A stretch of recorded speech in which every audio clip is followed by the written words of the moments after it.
Well, good morning, good afternoon. On behalf of Institute on Statelessness and Inclusion, I'd like to welcome all the participants to this symposium on child's right to identity in emergency settings.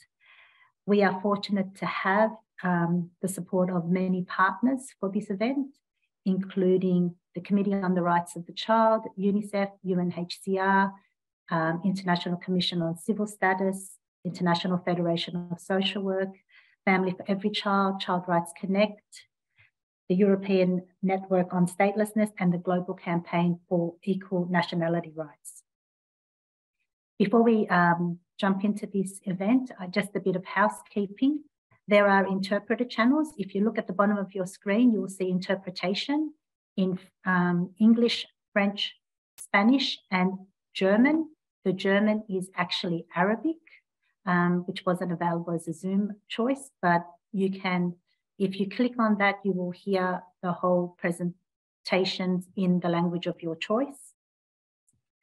Because we have the privilege of having an extremely high caliber of panelists today from all different regions of the world, we have decided to try and focus as much as we can on their presentations, which means we will be putting the bios in the chat function. We will also not have a public question and answer time, but if participants do have questions, please do include them in the chat function. We will give these questions that you might have due consideration and during the meeting today, but also after the meeting, and we will respond to those if possible. Today we have 400 participants registered for this event. It will be recorded, and given the interest that we have, we can see that this is only the beginning, and we hope to have other similar events in the future. So without further ado, let me hand over to a dear colleague and friend, Professor Ton Leifert from Leiden University, who will be moderating this first session. Thanks, Ton. Thank you so much, Mia. Greetings to you all. Greetings from Leiden University. It is an absolute pleasure to serve as your moderator, at least for the first session, which is entirely devoted to the significance of Articles 7 and 8 of the United Nations Convention on the Rights of a Child for children in emergency settings. It is a real privilege to be the moderator of such an esteemed panel. But before we go into the details of this particular first session, I would like to hand over to Ms. Mikiko Otani, who is the current chair of the United Nations Committee on the Rights of the Child, and she will welcome you. So Mikiko, thank you for joining us today, and I would like to give you the floor for your opening remarks. Thank you, Tom. I'd like to thank the organizers to create this timely opportunity to discuss this very important topic, child rights to identity in emergency settings. Last month, the Committee on the Rights of the Child, together with the Special Representative of the Secretary General for Children and Armed Conflict, Special Representative of the Secretary General on Violence Against the Children, UNICEF, and United Nations Office on Drug and Crime, issued the joint statement to remind all states that children are full human rights holders and are entitled to special protection. We jointly called on states to recognize that all people under the age of 18 are children and have specific rights as guaranteed by the Convention on the Rights of the Child, and to uphold all the rights of all children everywhere at all times. This joint statement was made in the context of concerning global situations about children's rights. We said we are witnessing an increasing failure to uphold international humanitarian and human rights law obligations around the world, all against the backdrop of the significant challenges posed by pandemics, complex humanitarian emergencies, and extreme weather events, climate-related crises, children and families continue to be displaced, while conflicts as well as states' efforts to counter armed groups, including those designated as terrorist groups by the United Nations, are further contributing to the erosion of international protection frameworks, often leading to the violation of children's rights. To be guaranteed special protection of children and recognized as human rights holders, children first need to be recognized as persons. Article 6 of the Universal Declaration of Human Rights and Article 16 of the International Covenant on Civil and Political Rights provide the right of everyone to recognition everywhere as a person before the law. Everyone, of course, includes children. And to be recognized as a person before the law, right to identity is key. The focus of today's symposium is children's right to identity in emergency settings, such as in armed conflict and migration, where children have increasing needs as well as challenges in accessing protection, services, and family reunification. For all these, the right to identity is so fundamental. I'm very much looking forward to productive discussions, sharing good practices, and next steps to accelerate our collective efforts to address this very important issue for children. Thank you very much. Back to you, Tom.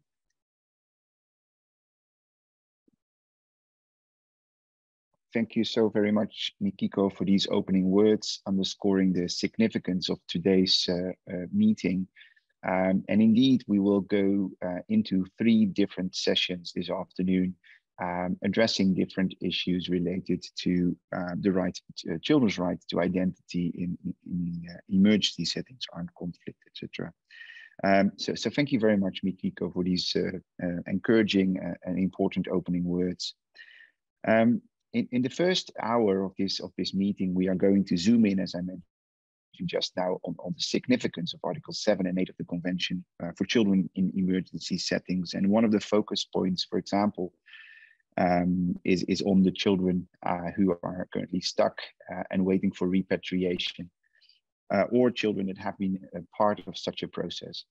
And we have a number of speakers listed for you, and we are going to listen to them first, after which we will have the opportunity to go more into some details of their presentations, using some questions for them. And then we wrap up more or less around 3 o'clock, at least Central European time. So without further ado, I would like to introduce to you our first expert speaker. Her name is Gemma Daly, and she's the partner at Goodman Ray, a very well-known, significant family law firm. And Ms. Daly has been actively involved also in the repatriation of children to the UK. And on the basis of that significant experience, she will share some thoughts with you today. Ms. Daly, the floor is yours. Thank you, Tom, and thank you so much for inviting me to participate in this symposium this afternoon. I'm very grateful to be able to share my experience with you on this very important subject. And I'm going to talk this afternoon about how the English courts are managing children's rights in the family cases, which are dealing with children who have been returned from Syria. But perhaps it's helpful first to look at the context and the number of those cases in the UK before we talk about some of the issues and challenges involved in those cases. The first British children to be returned to the UK were returned in 2019, following a family law case in the High Court, in which family members, having identified the location of the children, sought court orders for their return. Since that case, since 2019, only 10 British children in total have been repatriated to the UK from Syria. And unless there is a fundamental shift in the decisions about repatriation in the UK, for almost all returning children, their relationships with their birth parents will be severed forever. How the state deals with these cases, therefore, is fundamental to the protection of these children's identity rights, and a delicate balance must be struck between the risks to national security, the risks to the children themselves, and the best interests of the children concerned. In England, we have two types of cases before our courts. The 2019 case, which was a family-instigated repatriation, and all of the other cases, which have been repatriations following state-instigated actions. And I think it's perhaps helpful to look at some of the differences in the approaches in these two cases to consider what makes a successful repatriation. In the 2019 case, the family were involved in all of the decisions about the children's care and welfare from the outset. They had a voice through court proceedings, as did the children themselves, in all of the decisions that affected their identity rights, their family relationships, and as a direct result of that, these children were met at the airport by their extended family. They were returned to their family home where they continue to live, and they are thriving.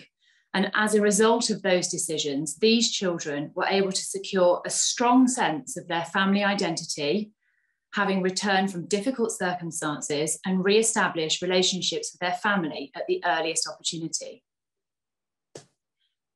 The risk to the children of publication of their circumstances and their identity is significant in any court proceedings. For these children, there was a real risk to their security when travelling from the camp to the UK, and this had to be very carefully managed through the court process by strict reporting restriction orders to ensure that no information could be shared in the press about them.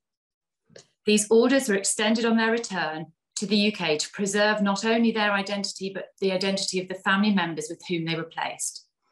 It goes without saying that any publicity about these children and their circumstances would result in risks to the success of their reintegration into their family, their community, their schools, and so on. The English courts are very alive to these issues in all cases involving children, and reporting restriction orders are now made as standard in all cases involving returning children.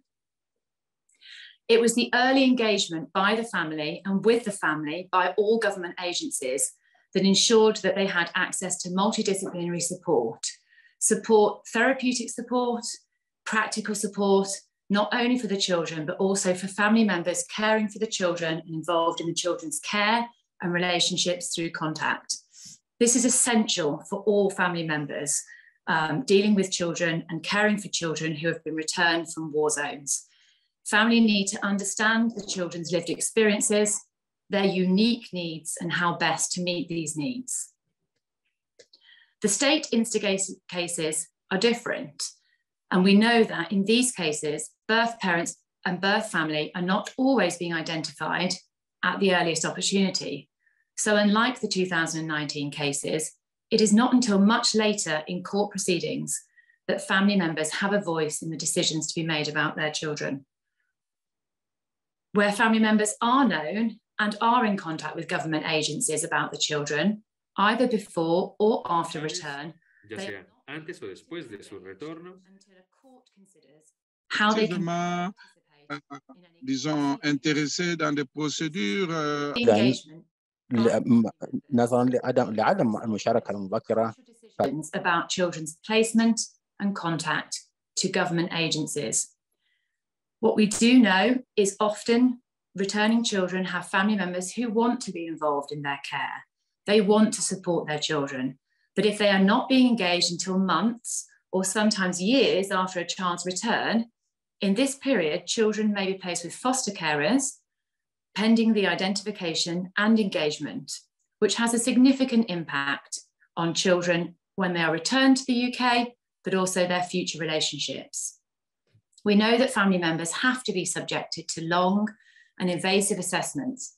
This is necessary, of course, so that risks can be carefully weighed against the risks and the welfare of children concerned.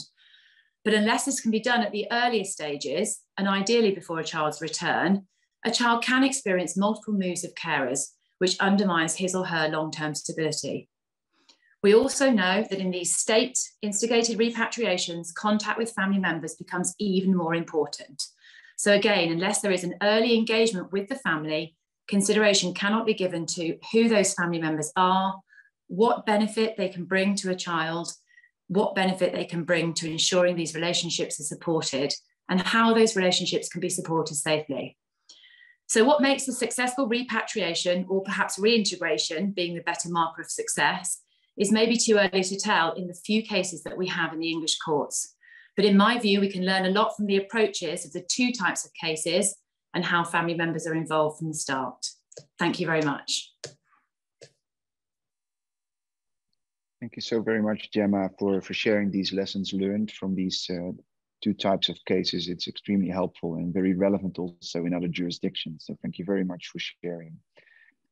I would like to hand over to our next speaker. And by the way, you can find more information on our speakers in the chat. And the second speaker of this particular session is Kirsten Di Martino, who is a Senior Child Protection Advisor at UNICEF. And she will more broadly focus on the impact of humanitarian contexts on the child's right to legal identity. And she will share some strategies on how to deal with those challenges in practice. So thank you very much, Kirsten, for joining us today. The floor is yours. Thank you very much, Tom, and thank you for inviting me and UNICEF to speak at this very important symposium. So I would like to start by saying that in humanitarian contexts, of course, the child's right to establish, preserve, and re-establish an identity, including the right to be registered immediately at birth, to have a name from birth, to maintain their family relations, and to acquire nationality as enshrined in Article 7 and 8 of the Convention on the Rights, are all at heightened risk. One of the key factors is that often in humanitarian contexts, civil registration services are either weakened or overwhelmed.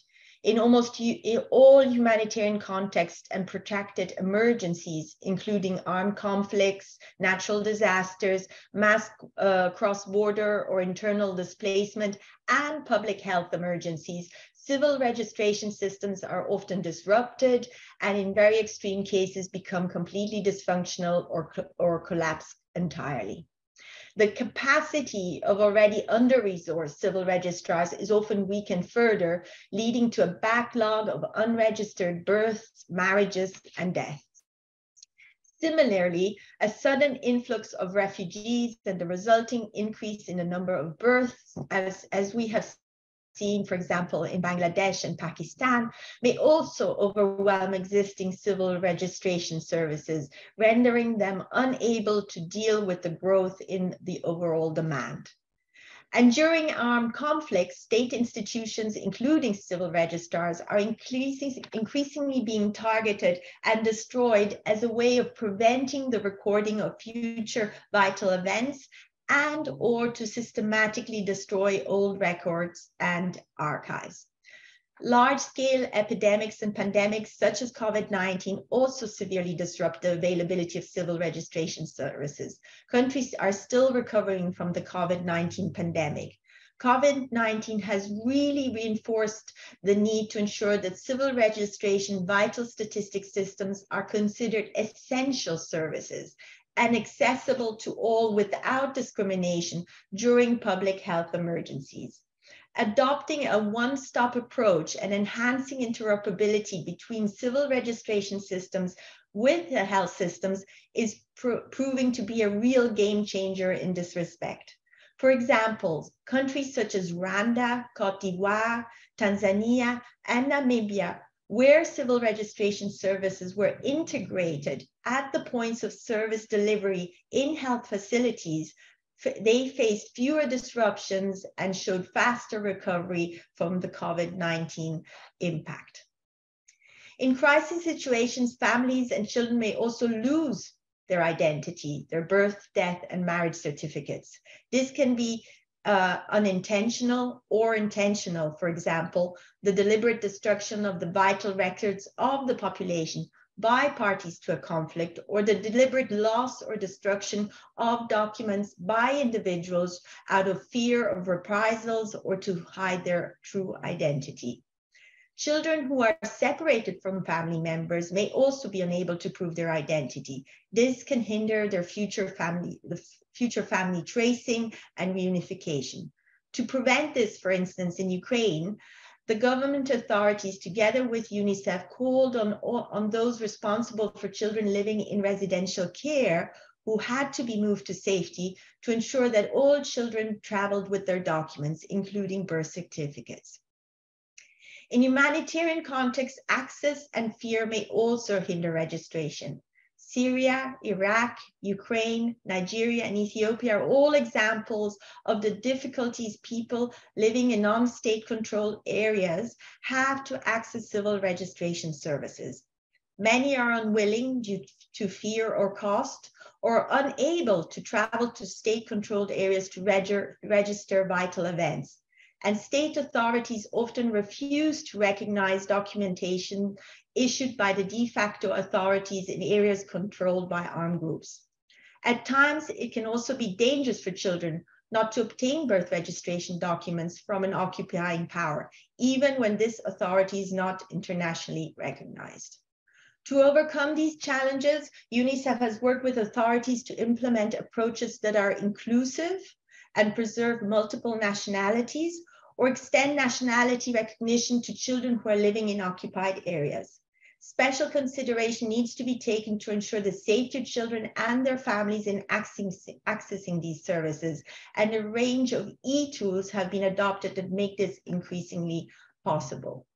Children whose parents are perceived to be associated with armed groups are also at risk of being denied an identity and becoming statelessness. We have all seen in the media examples of citizenship stripping for individuals who are believed to have been associated with such armed groups without due process. This results not only in the statelessness of the individual, but also of the children. In addition, children of foreign-born parents who were born in places under the control of armed groups face particular challenges in establishing their identity and nationalities. Similarly, migrants and displaced populations are often unable to access civil registration services owing to lack of physical access to procedures or financial barriers or laws or policies that explicitly exclude them from registration, and especially when there is cross-border migration. UNICEF proposes 4 key strategies to ensure children can establish, preserve, and re-establish their identity if it is lost. First, there should be a strong enabling environment. We need to have policies and laws that provide for registration and certification free of charge, waiver fees and fines for late and delayed registration, and or extension of registration deadlines during and in the aftermath of emergencies without discrimination. Second, we have to have institutional arrangements in place to guarantee continued services delivery in humanitarian contexts. The delegation of registration authority to health staff is crucial to ensure continued birth and death registration, as health services are classed as essential services. Similarly, national humanitarian coordination mechanisms should ensure the continuity and inclusiveness of registration services. Thirdly, we need to ensure safe and secure storage, including online and or electronic backup systems, so that registers can be reconstituted as necessary. Clear standards and procedures should also be in place to reconstitute lost, damaged, or destroyed civil registers. And fourth, we need to strengthen humanitarian mechanisms and coordination and integrate civil registration in national disaster preparedness and response mechanisms and plans. Central to all these efforts is the availability, accessibility, and affordability of civil registration services, including in emergency and humanitarian situations. The more developed civil registration systems are in non-humanitarian contexts, the more resilient and prepared they will be to withstand humanitarian situations. Thank you so much. Thank you, Kirsten. Thank you for sharing these strategies, very clear. And thank you for elaborating on this. I would like to proceed for the sake of time immediately to our third panelist, and her name is Elsie Jellema. She's a senior child protection officer at UNHCR, and her presentation will focus on the application of Article 7 and 8 of the Convention on the Rights of the Child as part of the Syria response, and she will show how essential these provisions and which focus on these provisions. Or else, the floor is yours. Thank you very much, and I'm very pleased to be here today. In the interest of time, I'll jump immediately into this presentation. As mentioned by the other panel members, having a legal identity is both a human right and a foundation for protection. The Convention of the Rights of the Child also enshrines the principle that every child has the right to an identity, including a name, a nationality, and family relations, which can be at risk in emergency settings and in humanitarian crisis, as also emphasized by my UNICEF colleague earlier.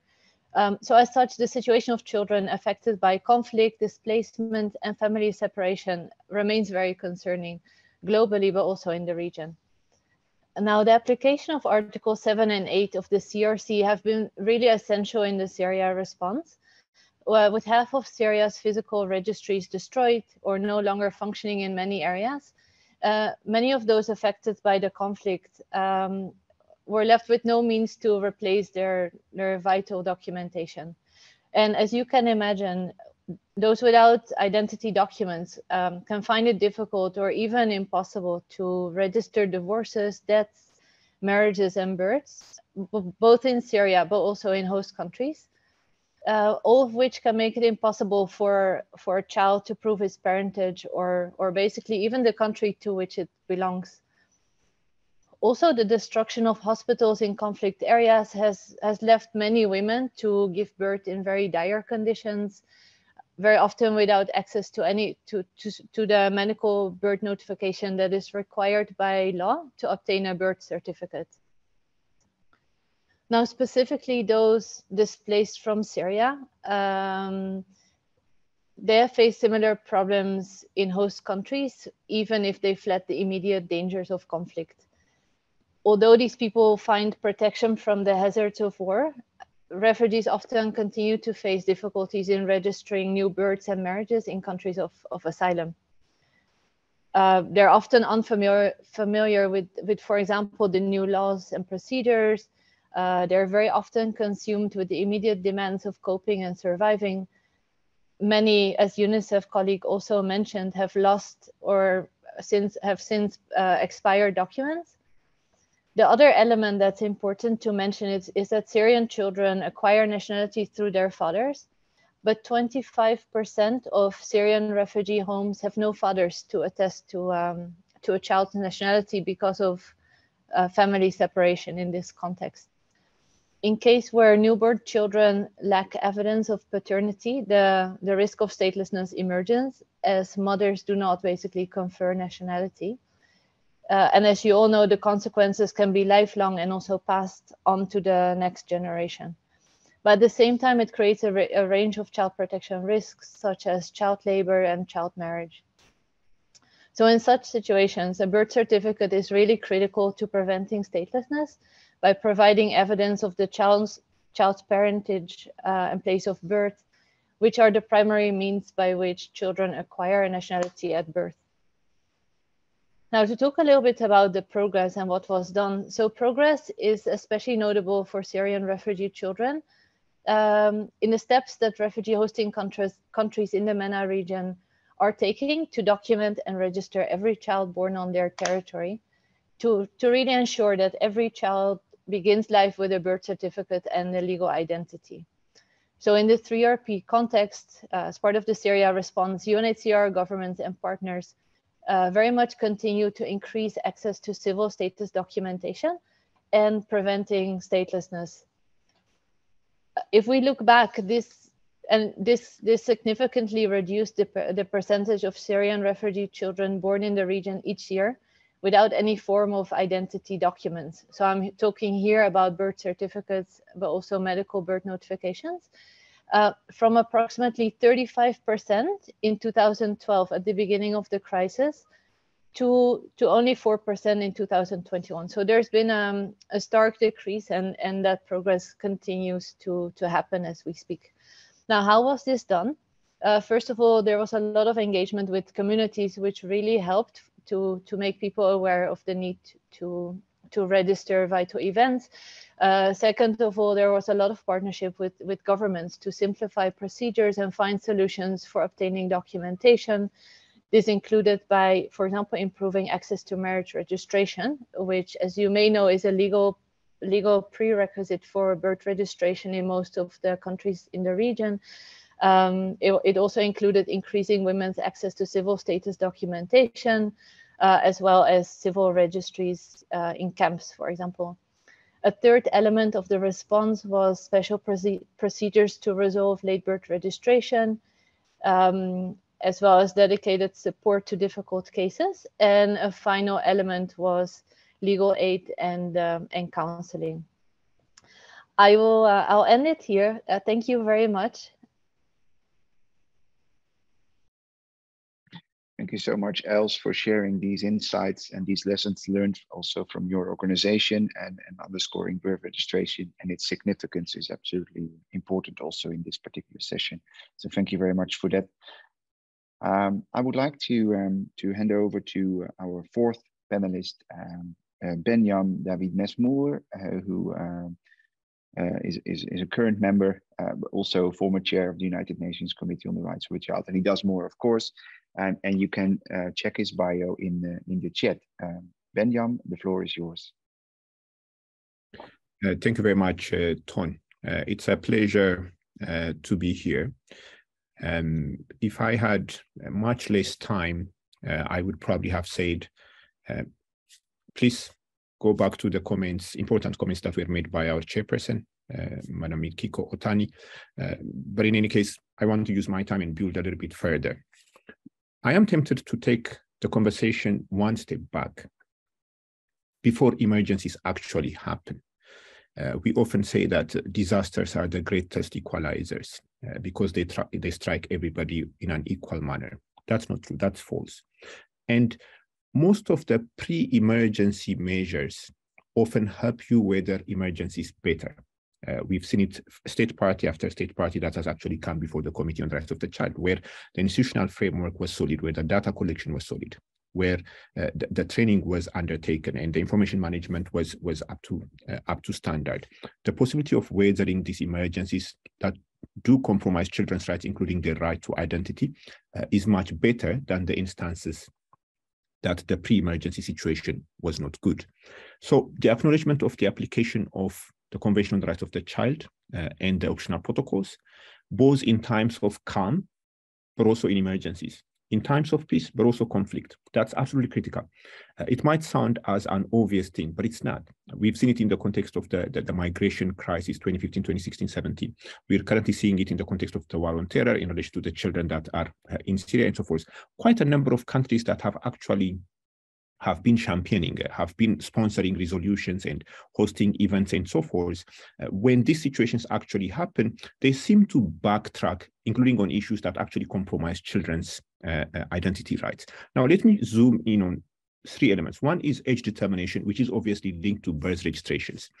Quite a number of the recommendations that we give to a number of states have relevance for age determination. Age determination is pretty much critical to the convention because it's applicable on the basis of age. So if you take as a state party based interest seriously, if you take individualized assessment seriously, you would also take age determination seriously, the requirement to provide birth registrations, not just only to register, but also to issue birth certificates, which become very critical in the context of emergencies. You also will place emphasis on the issue of information management systems and data collection as critical tools to address a whole range of rights that children have under the convention, but also their identity rights.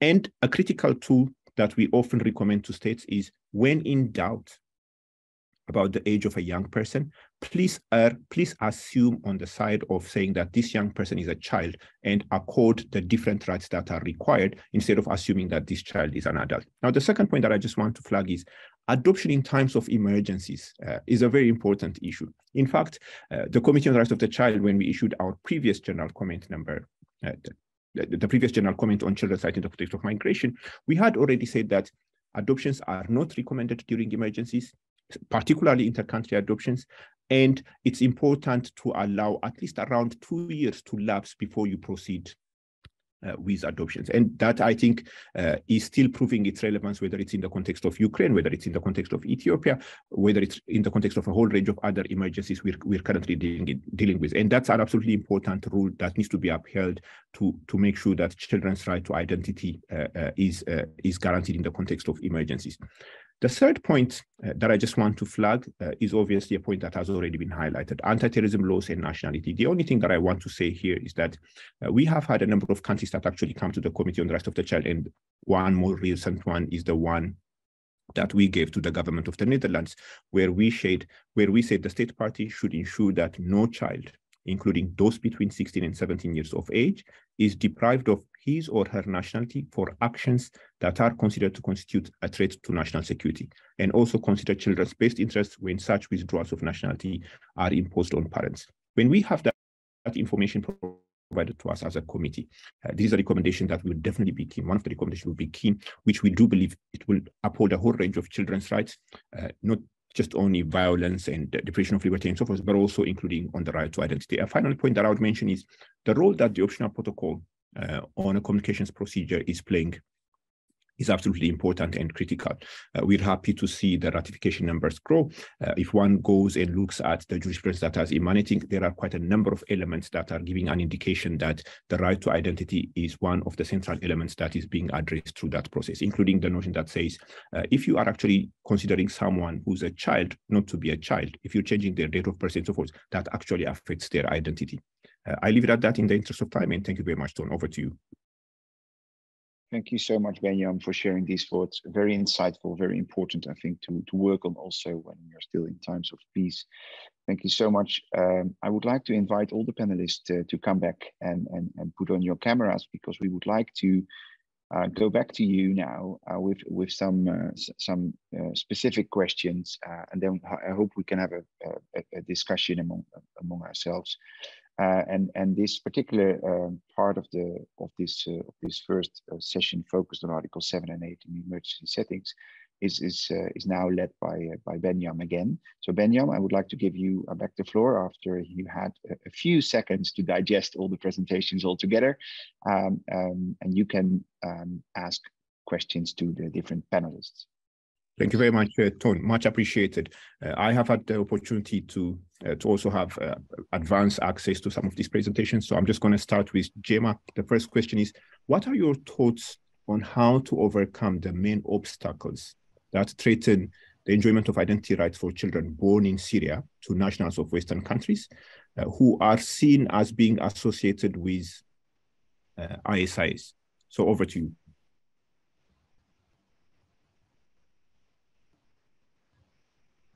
You're on mute. Yeah, you're muted. Yes.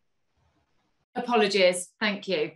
In terms of the obstacles, looking at it from a family law perspective, which is what my presentation is about, in addition to the problems that we've seen through the cases about early engagement of family members, I think other obstacles that threaten enjoyment of identity rights in these cases are a lack of understanding by family members of the actions of their family member who is associated with ISIS, and also a lack of understanding about the risks that they might pose, not only to national security, but also to any returning children who can be cared for safely within the family.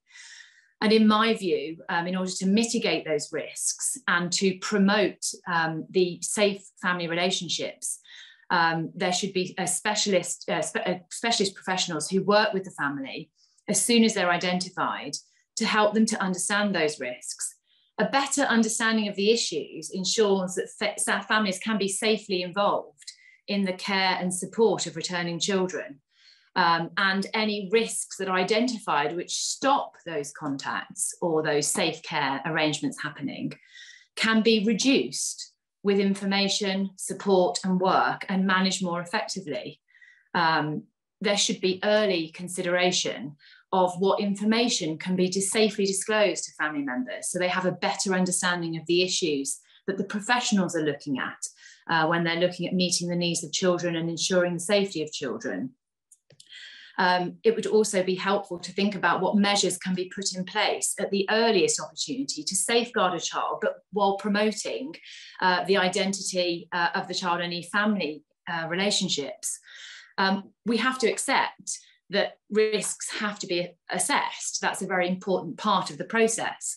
But what I think that courts should be looking at is specialised life story work, perhaps while those risks are still being assessed, so that there can be an introduction of family members through photographs or video messages, through the exchange of letters or gifts, working towards supervised contact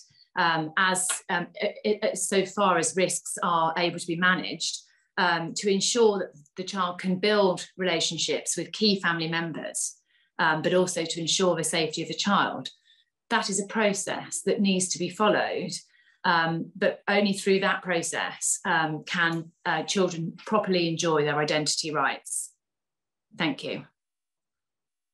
Thank you very much, Gemma, for also the comprehensive look, not just only focusing on 7 and 8 as being the anchor, yes, but a whole range of other rights that become also very critical to the realization of children's rights, in this particular case, the right to identity. Kirsten, regarding, you laid out very interesting and useful strategies. So regarding the strategies you laid out to protect children's identities rights in emergencies, what are the potential challenges to implementation, and how can they be best addressed, or at least mitigated against? Over to you. Yes, thank you very much, Benjamin. And of course, as you rightly pointed out, it's not only what happens during the humanitarian situation, but it's actually what happens before, which is also extremely important. It's the prevention part and the preparedness part that is really critical.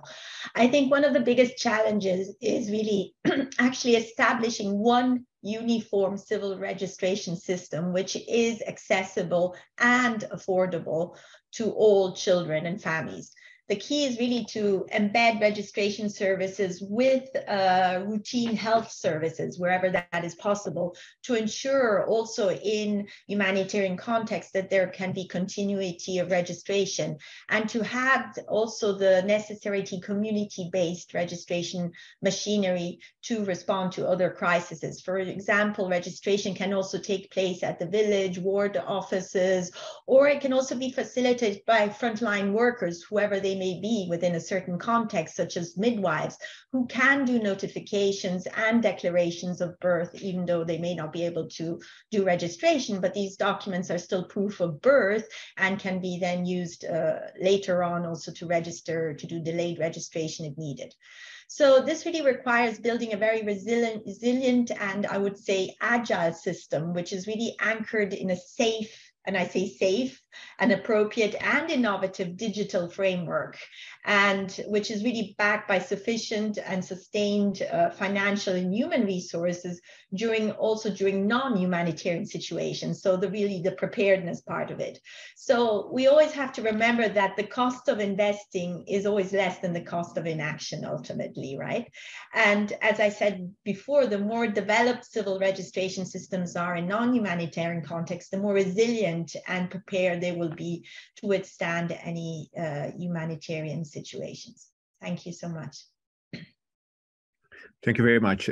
Also for underscoring the cost element. And I hope that there are some people in this call that are representing states, working for states, but also hopefully they will have access to it at a later stage, because some of those experiences are definitely very useful. Let me come to the third question that I have, which is for Els. With regard to any persistent gaps you can identify affecting the identity rights of children in the Syrian context again, what role should international agencies, states, and civil society play in addressing those gaps? Over to you. Thank you very much for that important question. I would like to start maybe by just emphasizing the important role that is played by states, since ultimately they have both the ability and responsibility to address these issues. With, of course, UNHCR and other partners playing a very much supporting role to that effort. Now, based also on the presentation I gave earlier, and really partnerships have been very key in reducing the risks of statelessness in the Syrian context. And I think that continues to be a key in addressing also the persistent gaps, both at the country level, but also supported at the regional and global levels. Another element that I think is important to maintain communication with communities and ongoing data collection, which is a point you also mentioned earlier yourself, because it's really essential to keep this up-to-date data that is really based on the latest developments and to really make sure that we know what the latest particular challenges are that are faced by affected communities. And really to ensure that the responses meet the needs of those communities.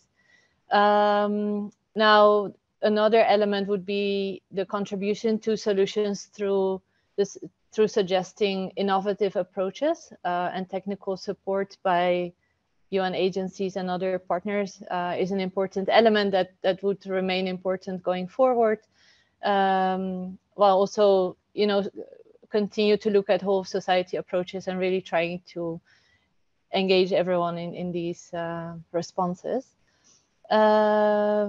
Also, finally, sort of the engagement at regional level in taking forward recommendations of the 2018 League of Arab States Declaration on Belonging and Legal Identity, I think is an important element to keep in mind. And then at the global level, sort of working on the prevention and reduction of statelessness, including through the Global Action Plan to End Statelessness, which run from 2014 to 2024, and then the Global Alliance that is currently in the making, which will take those efforts forward beyond 2024. Thank you very much. Thank you very much. That's very much appreciated, and they're also theoretically solid, but also practically significant as well. I hand over to the moderator, Tom. Over to you. Thank you, Benyam, for raising these questions. Thank you all the panelists for answering, and I have the pleasure of closing this particular part of this afternoon by asking you one final question, and this is really the opportunity to give us some final messages and some final takeaways. And if I had to ask everyone the following question, what would be your reply? And I would like to ask you to be brief and focused, but this is the opportunity to give this core message. So can anyone, each of you, can you speak of a very recent positive development that you would like to share, and which is a basis for what is, in your view, what states or the international community or civil society or all together can do to ensure that such a positive development can actually continue to progress? So one positive development that you would like to share that is serving as either an example or a hopeful sign that we can build on, and what would be then the obvious next step? So Gemma, if I can start with you. Thank you. For us, because there are so few cases that we see going through our courts, each case that takes place has a small incremental positive development. And what would be good to see would be some uniform approach to how these cases can be dealt with, if that is possible, obviously balanced against national security. But I think as each case goes through the court process, what we see is the real importance of specialist resources, specialist professionals who have an understanding of the really very unique and important issues involved in these cases and the unique set of circumstances that these children have to face for their future. So I would like to see more specialist resources. We have developed in our court system what we call open and closed proceedings. And those are proceedings that are open to family members and other parts of proceedings that are closed to family members, but family members here would have an advocate, a special advocate involved in the closed proceedings, which ensures that not only do they have their voice heard, but they have an opportunity to present their case in a human rights compliance way. And so that is a very important step in how family members can be promoted and their voice can be heard within these proceedings to ensure the identity, rights and family relationships with these children that are very important to them can be preserved. Thank you so much, Gemma. Very clear and well noted. Kirsten. Yes, thank you. I think what we are seeing and witnessing from our efforts at country level is really the one-stop approach and the interoperability and twinning between civil registration systems and other sectors, whether it's social protection, education, and so forth. But the one key game changer, the one strategy that seems to be most impactful at country level is really interoperability between civil registration systems and health and immunization system to ensure really that children have legal identity and are registered immediately after birth.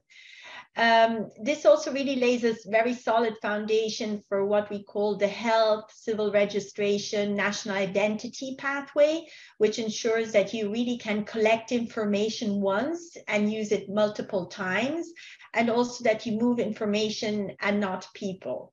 And this really requires states to adopt a holistic approach to civil registration, vital statistics, and identity management, which is a full life cycle approach from birth to death, and as is recommended also by the UN Legal Identity Agenda. And then coupling all of this with simplified business processes and digitalization as an enabler, not as the only factor, but as a tool to enable these efforts, will provide really the much needed boost for ensuring that all children can have a legal identity from birth and can preserve that identity. Thank you. All right, thank you, Kirsten, for that comprehensive final answer. Really insightful. Els, what is your final message? Thank you very much, Ton. I think from our side, I mean, in the presentation, I've already gone over a lot of the positive developments that we have seen in response to issues of birth registration in the Syria conflict. And I mean, this is a process that has started in 2012 and has continued over the years. And in different countries, we see different initiatives coming up, which I've sort of grouped together a little bit in my presentation. But I think the issue, what we've seen and what would be great if it continues, is really the understanding by governments in particular, but others as well, of the fact that you know, Syrian refugees or refugees in general just don't have all the legal requirements and documents that are needed sometimes to issue a birth certificate. And I think with that understanding, they've shown a great deal of flexibility in their procedures. Sometimes they've completely waived any requirement to provide official documentation, or they've relied on UNHCR refugee cards, or even witness statements from communities. In other cases, they've just made the procedures a bit more accessible, either just by, for example, waiving the fees for late birth registration, which are often difficult to pay by refugees. But also just in terms of access, it's sometimes difficult for refugees to access those services because it involves traveling or, again, paying for transportation. So what we've seen across the region has been a lot of governments making civil registration services available through mobile clinics, which has been very effective. So I think there's been a lot of good practices in there, and I think it continues to be important, as I said, to really continue to be pragmatic and innovative, and to take a flexible approach. And in the end, really keeping in mind that we have probably prevented statelessness for hundreds and thousands a large number of children. And I think with that as well, to always keep in mind, or to try and put yourselves in the shoes of children who don't have a legal identity and what it means on their day-to-day lives. I think that's an important element to keep in mind. Thank you. Thank you. I think that's indeed true, Els. Thank you very much for sharing. Benjam, the floor is yours for your final message, and then we break.